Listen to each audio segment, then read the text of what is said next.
Welcome to the Build a Life After Loss podcast, where we inspire you to build a life of purpose and joy. Our aim is to encourage your hope in the future and strengthen your confidence. I'm your host, Julie Clough, certified life coach and grief specialist. Hello, my friends. Welcome to episode 73, Understanding Anger. Whew, sounds like a fun one, doesn't it? Thank you. I just want to, before we even get started today, I just want to thank you for being at the very first Healing Body, Mind, and Spirit webinar that took place earlier this morning. Yep, that's right. I'm recording this the same day, and this is going out tomorrow morning. I absolutely loved being with you live this morning and answering your questions, and you guys had some great questions this morning, and I really appreciated your participation. It was awesome. I loved answering your questions. It was so amazing, really, really amazing to be with you together live. That was fun. Typically, I'm recording something and you hear it later, but this morning, I got to do it live, and we're going to do another webinar. The next webinar will be Tuesday, April 7th. It's not a repeat. It's a brand new webinar, brand new stuff that we'll be talking about next month, April 7th. So yay, watch for that link to register for that and make sure you get in on that. I keep forgetting to remind you also that I have a book coming out this summer in July. In fact, it's coming out in July if everything goes well, and it's due to the publisher next month. So if you feel so inclined, I would love some prayers, some good wishes, some good energy. If you feel inclined, I would love for you to send me some good vibes this month as I finish that manuscript. And I'm super excited to get that to you and to have you get that. Like I said, this morning was the webinar. And before the webinar this morning, I was listening to a book. And the book is called Too Soon Old, Too Late. What is the name of this book? Too Soon Old, Too Late Smart. I couldn't remember what the last word was. Too Soon Old, Too Late Smart by Dr. Gordon Livingston. And in one of the chapters, he talks about responsibility. Now, he's talking about, because he was a medical doctor, he was a doctor in the services, and then he became a psychiatrist. And so he's talking about responsibility. He's talking about responsibility. He's talking about traditional medicine and the drugs that we have and so forth. And he said, it has been a failing of traditional medicine that it has promoted in most people a sense of helplessness in the face of physical illness. What he was saying is that we have stopped taking responsibility for our physical ailments because we just rely on medicine. We rely on pills. He says this has increased the dependency on and the status of doctors at the expense of a sense of responsibility in patients. The rise of effective somatic treatments, antibiotics, surgery, so forth, has contributed to the sense that healing is something that happens to us rather than something in which we are active participants. Oh my gosh, I love that so much. I'm just going to repeat that again. And this goes for physical healing, emotional healing, spiritual healing, whatever you're experiencing. The sense that healing is something that happens to us rather than something in which we are active participants. Super important for us to be active participants. He went on to say, each person is responsible for the choices he or she makes in our never-ending quest for happiness. Retain the power. The essential message of an undertaking retains its power as an instrument of transformation. If we want transformation, if we want change, we have to take responsibility for it. Even if we engage a doctor or a specialist, if you engage a specialist like myself, who's a grief specialist, if you engage a specialist, you're still responsible for yourself. You're responsible. You get to be an active participant in healing. And I love that so much. And I know that sometimes it can feel really hard to be an active participant in healing, but so important that we actively work towards healing, that we don't just expect it to happen to us, but that we actively seek healing. And again, whether that's physical or emotional or whatever the case may be. I wanted to share that with you because I read that this morning and I thought, oh my gosh, that is it's perfect. It's perfect. It's the perfect thing that we need to remember always. All of us, every one of us, including me, I constantly need to remember that I'm responsible. I'm responsible for myself. No matter what opinions, no matter what input I get from other people, whether it's a doctor or a friend or a family member, I'm responsible for myself, and I need to be an active participant in whatever healing process I'm involved in. All right. So let's talk about anger. So this is from Charles Spielberger. He says, anger is an emotional state that varies in intensity from mild irritation to intense fury and rage. Now, my guess is that you're dealing with either mild irritation or something in between that and fury and rage. Anger is an emotion that can keep us safe. That's what it's meant for. It can help us when there's a true threat. When there's a true threat, anger can protect us. It can help protect us. It helps us to protect ourselves. But we live in a relatively safe environment. We don't have tigers chasing us. We don't have bad things happening to us every day, generally. And if you do, it's time to change the environment. But we live in a relatively safe environment. And usually your anger is pointed at people you love, not at things that can truly hurt you. But when you're already hurting, it feels like everything can hurt you. So what do you do with anger, and where did it come from to begin with? You know, anger is one of the stages of grief that Dr. Elizabeth Kubler-Ross identified. And while not everyone who grieves will feel anger, it is a common emotion that's associated with grief. And it makes sense. Frustration, irritation, annoyance, all those things are common experiences with grief, and those are underlying emotions of anger. Have you heard that anger is a secondary emotion? In fact, frustration, irritation, and annoyance may be the first emotions you feel that leads to feeling and expressing anger. But a combination of emotions can cause anger. All kinds of emotions can cause anger. Loneliness, humiliation, being scared or hurt or rejected. All of these things can be underlying causes of anger. It's like an iceberg. If you visualize an iceberg, and 90%, I'm going to need to look this up, but you know how they say that 90% of the iceberg is underwater? Well, all those underlying emotions are underwater. They're under the surface, and what shows up is anger. And why do we show anger? Well, we show anger for a few reasons. One is it allows us to let off steam. Anger, when we can express our anger, it moves our emotions. So it kind of serves a purpose, but ultimately the underlying causes are still there. So even though you've kind of blown off the top, of the volcano, it doesn't, the lava is still down there boiling. This is from creducation.com, which is conflict resolution education. They say anger is often called a secondary emotion because we tend to resort to anger in order to protect ourselves from or cover up other vulnerable feelings.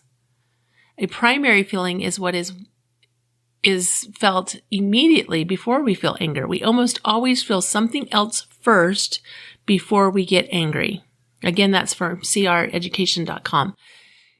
It's like that iceberg. So if we don't deal with the underlying emotions, the anger on top is still supported. It's still supported because we haven't dealt with the underlying emotions. Years ago, when my first marriage ended in divorce, about the same time as I think the divorce possibly was final at that point. Probably not, actually. I think I was in the process of the divorce going through, but I was playing basketball, and I used to play basketball fairly frequently when I lived in Florida. And I was on a church team, a church league, and I loved to play. And I had 3 young kids, and I was playing basketball, and I was going through a divorce. There was a lot going on. I was working full time. Again, I had like 3 young kids, I did have 3 young kids. They were 6, 4, and 1 at the time. And so I was supporting them and taking care of them and working. And then I was playing basketball occasionally on the weekends on the side. And this one game, during this season, I should say, not really this one game, but I remember one game was kind of hit the head of the whole thing. But during this season, I found on the court, I had so much trouble handling my anger. I just got angry so quickly. And I found myself, if a ref made what I considered a bad call, I found myself yelling at the ref, which I had never done in my life.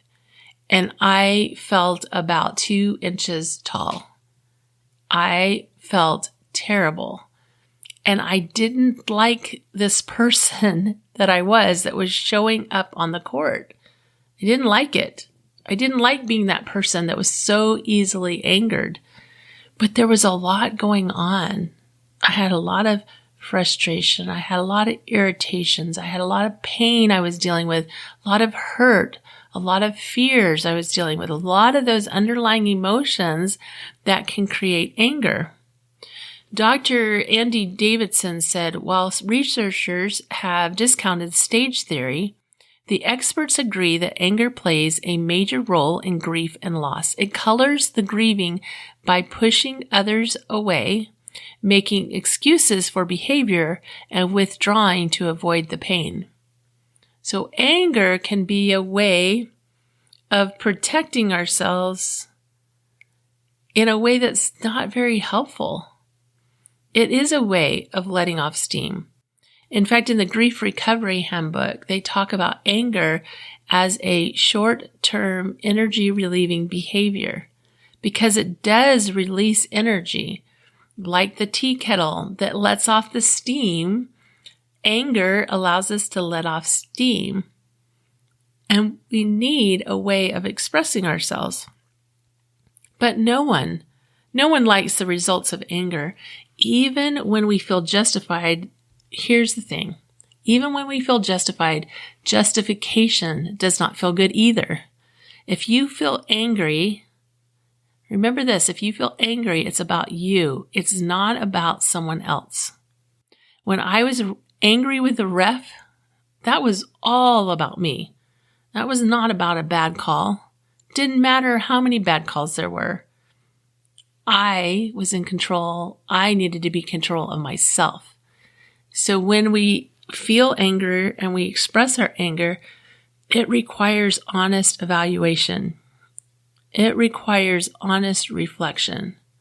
When, after the accident, after the kids died, the therapist told us to use a phrase to identify why we were acting the way we were. So basically what he was saying is we were going to have a lot of emotions that were going to be expressed, including anger and some other emotions and sadness and so forth that we were going to be expressing openly, but may not make a lot of sense to the other people around us. Even in our family, people can, if we let off anger, they can think it's about them.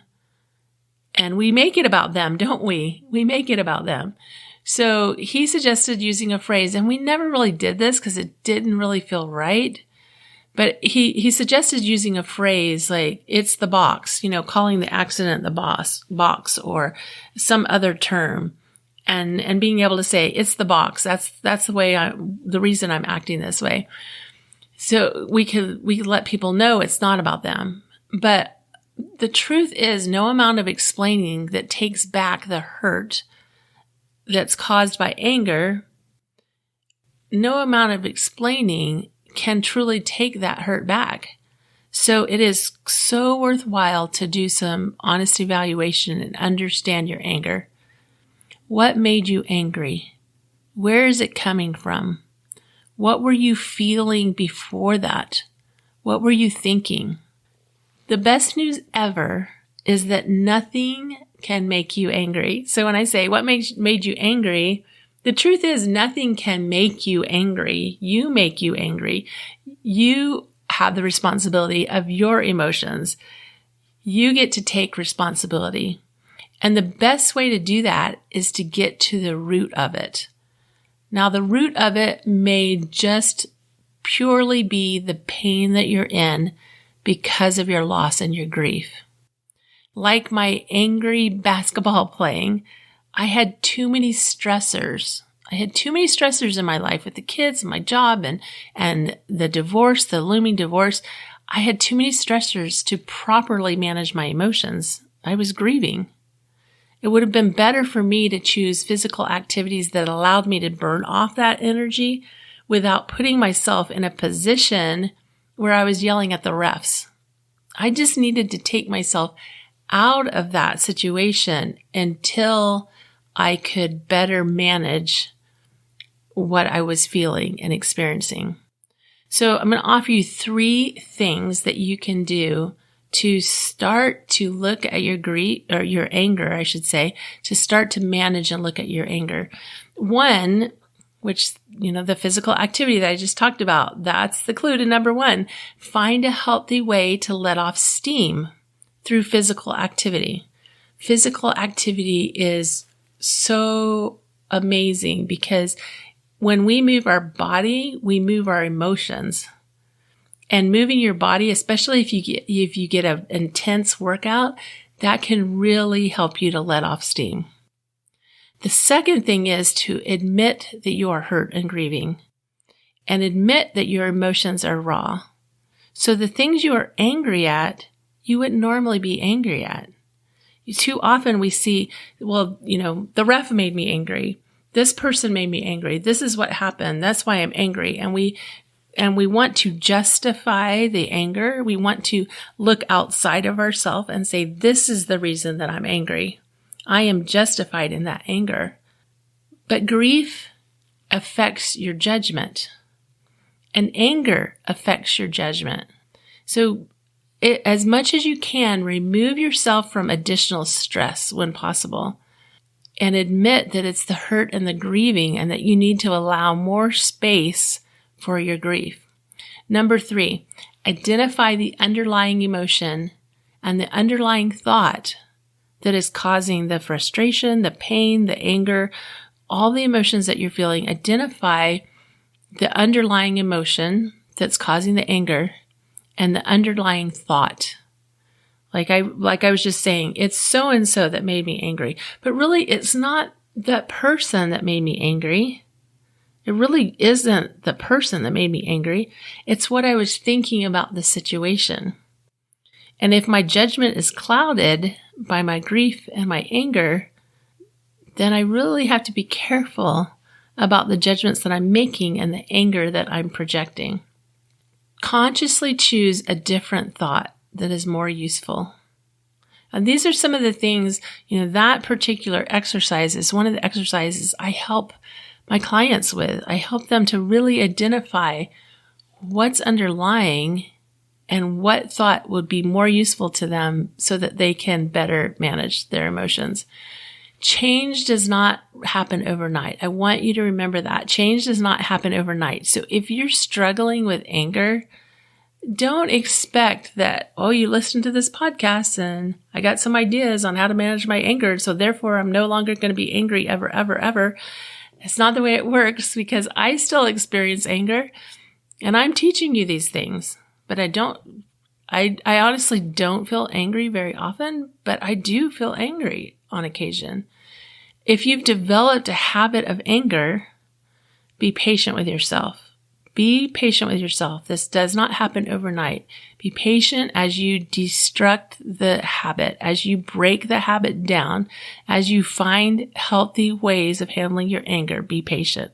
You can practice a new habit of patience by not being angry with yourself. Practice patience with yourself. That is a great place to begin. Also, remember, your support needs to be equal to your challenge. If you've experienced a loss, which is probably why you're here, you're experiencing loss and grief, you need more support than you needed before the loss. Your support needs to be equal to your challenge. As a grief coach, this is what I do. I support you in gently addressing your loss and your grief directly and starting to rebuild what it is you really want in life. What you really want. What does it mean to be happy? How do we start that process of being happy again? I will support you in that. You can go to buildalifeafterloss.com to schedule a time for us to talk. buildalifeafterloss.com. And you can always email me at julie@buildalifeafterloss.com. If you have a question or you have something specific you'd like to hear on the podcast, be sure and let me know. Remember to subscribe in your podcast app so you'll get the new episode each Wednesday, and leave us a review. We love to hear your comments. Remember, I believe in you. Talk to you next week.